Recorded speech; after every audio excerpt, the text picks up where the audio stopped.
let's jump straight to it. So, Joel Embiid is as dominant as Shaq. I don't want to take away his dominance, but I don't think the comparison to Shaq is a good comparison. In my opinion, I think he's more of just a tall James Harden. What do you think?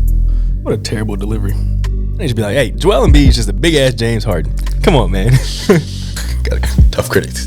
What part of being cut out? Because I know you like to put on the dumb shit. Like without... Nope. Yep. Okay, come on. Nope, I don't trust you. Nope. I need to delete it now. Nope. Come on, man. Put bloopers in here. I don't want no bloopers. I don't need none of that shit. Come on, man. Nope. I need your What? word. I need your word. And I can't any of this stuff in I it. can't give it to you. I can't give it to you. I don't know what it's gonna be like.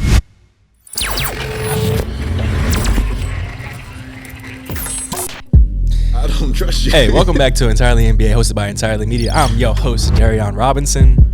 Kyle Murph, how y'all doing? Everyone's good. Everyone's good. Today we're talking about Joel Embiid's dominance. What you got for me, Murph? I do think he's dominant. I just don't see that he is as dominant as Shaq when it came to what Paul George said recently in his podcast. I do think that he is just a big-ass James Harden. Big-ass James Harden, huh? Yes, that's it. It's a tall James Harden. Okay. So it's just like they play very similarly. Like James Harden moves. James Harden, when he played his, when he had that 3-year stint back in 2017 through 2020, 2017, 2018, he averaged 30 points a game, took 10 free throws, was MVP that year. 2018 through 2019, 36 points a game, took 11 free throws that year. In 2019, 2020, he averaged 34 points a game, took 11.8 free throws a game. In comparison to Joel Embiid, for his last 3 years, he's been very dominant and been doing very well. 2021, 2022, 30 points a game, 11 free throws a game. 2022 to 2023, 33 points a game, 11 points a game, 11 free throws a game, and he was the MVP last year, similar to James Harden, and also currently right now, 34 points a game and 11 free throws a game. It's just very similar. Not that it's like, I just feel like when Shaq was doing it, he was bullying, beating people up, dunking on people, like just overpowering everybody. And when it comes to Embiid, it's a lot more finesse and a lot more getting the foul and being able to stretch the floor. Yeah, but dominance comes in many factors. Just because you're not powerfully dominant, which he can be, I think Joel Embiid can be at times, doesn't mean that he's not. That doesn't mean that takes away from his dominance. Would you say?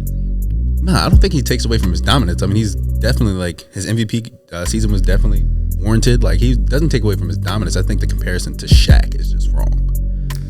Okay, all right. I can see that. But a big ass James Harden is a stretch. How so? They both do that little rip through, keep their arms low, making sure that they get drawing the foul, which is why they take 10 plus free throws a game. PG said it, like Joel Embiid has a Euro step. He's 7 foot. Like he can stretch the floor. Guards can't guard him because they're too small. Bigs can't guard him because he's too fast. But it's not that he's like, when I think of the word dominance, I think of power. I think of just bullying. Like I don't think of like he's a finessing, agile, just center. That's a good point. I still think though you put in Joel Embiid in an era where he's going against Shaq and he's not doing the same shit. He's getting bullied. I mean, and it's not that. And again, taking nothing from him.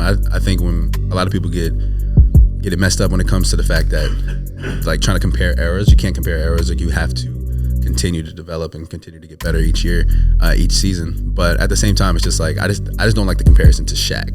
Like Shaq is arguably in my book top 2 centers ever.